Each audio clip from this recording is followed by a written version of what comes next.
welcome to Kush News, the newscast of the African diaspora. I'm your anchor, Ochanda, here for the weekend edition on Kush Convos TV, daily bringing you the top stories of Africa and the Caribbean. Let's take a look at today's news from March 26th, 2023. A group of 380 rebels handed life sentences over the 2021 death of former ruler of Chad, Idris Deby Itno, have been pardoned. More than 400 rebels had been sentenced Tuesday following a mass trial for acts of terrorism and recruitment of child soldiers and assaulting the head of state. The trial opened last month behind closed doors, 200 kilometers southeast of the capital of Chad, in Djema.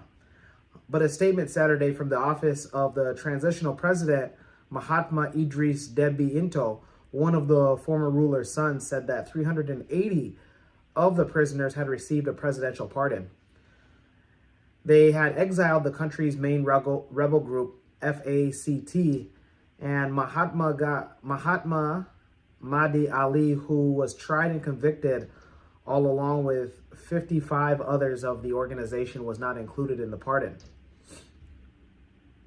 One of the lawyers of the defendants, Francis Lokoldi, spoke of his relief at the news.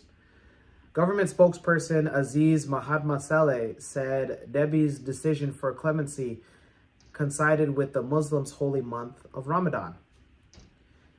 He said, in quote unquote, "It is, in my opinion, a strong act, one that has an important symbolism in the Chadian nation, to really allow for one to able to rebuild on new bases." So back in 2021, the Front for Change and Concord in Chad, FACT for short, had launched an offensive on the north side of the country. Back on April 20th of that year, the army announced that the elder Deby Itno, Chad's ruler for the previous 3 decades, had died from wounds sustained in fighting. His death was announced just a day after he had been declared victor of a presidential election that gave him the 6th term in office. He was ultimately succeeded by his son at the head of a 15-member military junta.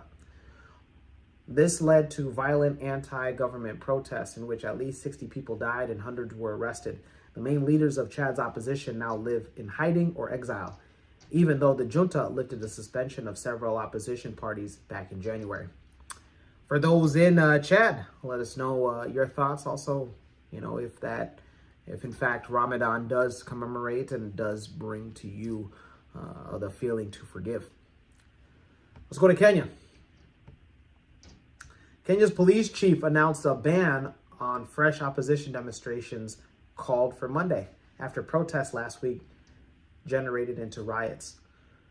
The Inspector General of Police, Japet Koome, told reporters, "We will not allow violent demonstrations. The demonstrations that they plan for tomorrow are illegal and will not be allowed," he said. He added that his force is ready to keep the peace and would arrest anybody carrying offensive weapons. Veteran opposition leader who has called for people to take into the streets on Mondays against President William Ruto over the high cost of living remained defiant. He stated, "I am asking for our supporters and all Kenyans to come out and join the peaceful demonstrations. I want to tell Mr. Ruto and the Inspector General that we are not going to be intimidated. We are not going to fear tear gas and police." Last Monday's demonstrations, which were also not authorized by police, descended into violence with riot police firing tear gas and water cannons at people, hurling rocks and setting tires ablaze. A university student at Maseno University was killed by police, while 31 officers were injured in running battles in Nairobi and in Kisumu, with opposition strongholds among Nyanza region. More than 200 people were arrested, including several senior opposition politicians, while Railaodinga's own convoy was hit with tear gas and a water cannon. It was the first major political violence since Ruto took office 6 months ago after beating Odinga in an election that his rivals claim was, quote unquote, stolen. Many Kenyans are struggling to put food on the table, battling high food prices for basic goods and a plunging local currency with a record drought that has left millions hungry. Ruto, who was leaving the country on Sunday for a trip to Germany and Belgium, has already called on the opposition leader to halt the action. He stated, I am telling Railaodinga if he has a problem with me, he should face me and stop terrorizing the country. Last week, protests proved costly. Nairobi lost more than half of its daily revenue as people kept away from Central Business District. And the city's Governor Johnson Sakaja said. Deputy President Rigathi Gachagua said that the demonstrations cost the country nearly $15 million. Last week, Kenya's energy regulatory body announced that there's going to be a hike in electrical services starting on April 1st, despite Ruto insisting in January that there would be no such increase. Those in Kenya that plan to participate in tomorrow, Monday's demonstrations, let us know here at Kush News. Also, let us know how we can get live feed or send us any coverage.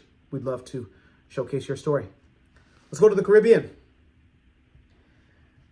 And this week, top officials from U.S., Canada met on Wednesday among the Caribbean trade bloc. The 3-day CARICOM meeting began on Wednesday, and the Bahamian Prime Minister, Philip Davis, was the host, welcoming leaders of the 15-member of the Caribbean nations and others, including Haitian Prime Minister Ariel Henry, Canadian Prime Minister Justin Trudeau, and Brian Nichols, the U.S. Assistant Secretary of State for Western Hemisphere Affairs. Davis and the Caribbean leaders complained about a surge in migrants, as they say, is a straining of budgets of small islands struggling with the influx of hundreds of Haitians in their own respective island nations. The vast majority are fleeing deepening poverty and a spike in violence, with killings, kidnappings, and rapes rising as gangs grow more powerful following the July 2021 assassination of the Haitian president Jovenel Moïse. The CARICOM meeting comes as Haitian Prime Minister continues to seek the deployment of foreign troops, a request made back in October that the UN Security Council has not acted upon. Henry, Haiti's prime minister, tweeted that he and Nichols had an important work meeting back on Wednesday, but he didn't provide details. The CARICOM meeting will continue and conclude this weekend, with leaders expecting to talk about food security, climate change, and other issues affecting the Caribbean region. Let us know in the Caribbean what your thoughts are on a Caribbean region meeting with non-Caribbean nations. Let us know. We end today's weekend edition broadcast of Kush News with the African proverb of the day. And it comes to us from Somalia. What's going on, Somalia? Well, you guys are celebrating Ramadan, and it reads, be a mountain or lean on one. All right. Once again, it reads, be a mountain or lean on one. It reminds me of that song, lean on me when you're not strong. You guys like that, huh? Let me know your interpretations of this week's African proverb, as well as let me know your thoughts on my attempted singing. Let me know your views on today's top stories or the weekend edition of Kush News. Also, don't forget to like, subscribe, and hit that notification bell. That's right, like and subscribe to be notified each and every day when Kush News drops.